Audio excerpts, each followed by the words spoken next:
Hello dear students, now I am going to explain about Bayer's theory. Bayer's theory was proposed by Adolf Bayer to explain relative stabilities of few cycloalkanes. Let us see the structure of cyclopropane. It is the simplest cycloalkane. The structure of cyclopropane is just like equilateral triangle.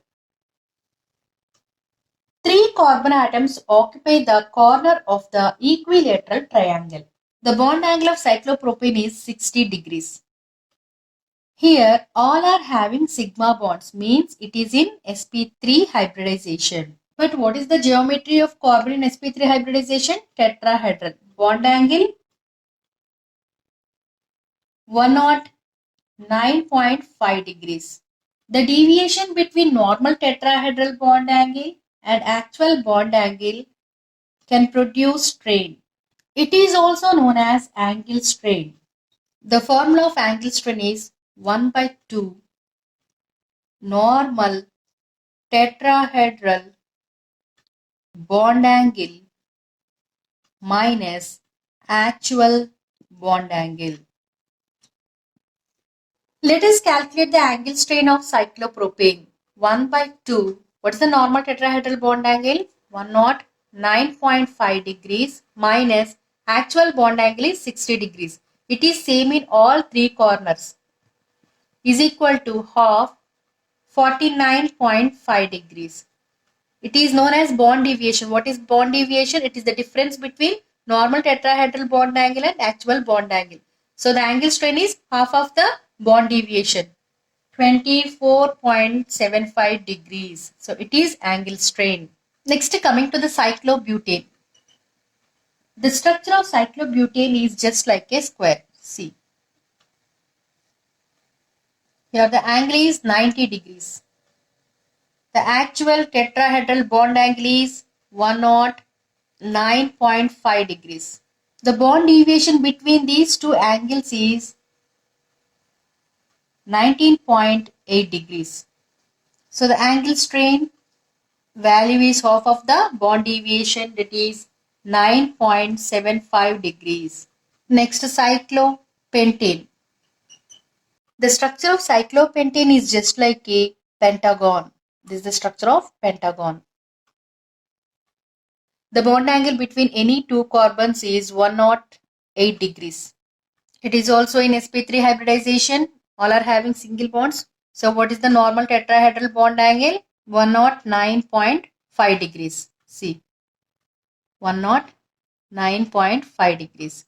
What is bond deviation here? It is the difference between normal tetrahedral bond angle and actual bond angle. Here the bond deviation is 1.5 degrees. So the angle strain half into bond deviation.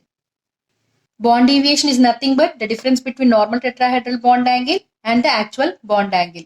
Here it is 1 by 2 into 109.5 degrees minus 108 degrees. That is 1.5. So angle strain is 0.75 degrees. Next, coming to the cyclohexane. The structure of cyclohexane is just like hexagon. The bond angle is 120 degrees. It is compared to tetrahedral bond angle.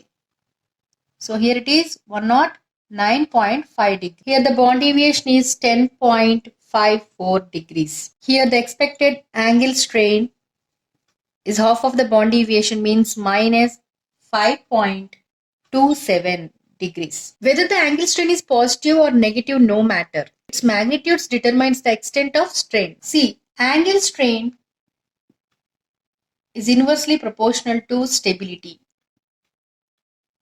Means if it is more strained, means it is less stable. According to the Bayes theory, among these cycloalkanes, cyclopropane is highly strained molecule. It has maximum angle strain. So what is the relation between angle strain and stability? Angle strain increases means stability decreases. So it is unstable. Let us compare the cyclopropane and cyclobutane. The angle strain of cyclopropane is 24.75 degrees and cyclobutane is 9.75 degrees. It represents the angle strain is high for cyclopropane than cyclobutane. Therefore, cyclopropane undergoes ring opening reactions more easily and thereby forms stable open chain compounds. This is the structure of cyclopropane. It is reactive with bromine in presence of carbon tetrachloride and thereby form more stable open chain compound. Name of the compound is 1,3 dibromopropane. It is a stable open chain compound, means to releasing their strain, the cyclopropane undergoes ring opening reaction to form stable open chain compound. Now it is free from strain. Coming to the cyclopentane. The angle strain is lowest in cyclopentane. It is 0.75 degrees. Means it is more stable compared to cyclopropane and cyclobutane. It doesn't give any ring opening reactions. And in case of cyclohexane, it has high angle strain value compared to the cyclopentane. This strain is continuous with increase in the number of carbon atoms in the ring. So, cyclohexane and higher cycloalkane should become increasing unstable and more reactive. But in reality, cyclohexane and higher alkanes are found to be quite stable. So, Baer strain theory fails to explain the stability of higher cycloalkanes. It is only applicable to cyclopropane, cyclobutane and cyclopentane. This is about Baer strain theory. For more videos, please subscribe my channel. Thank you.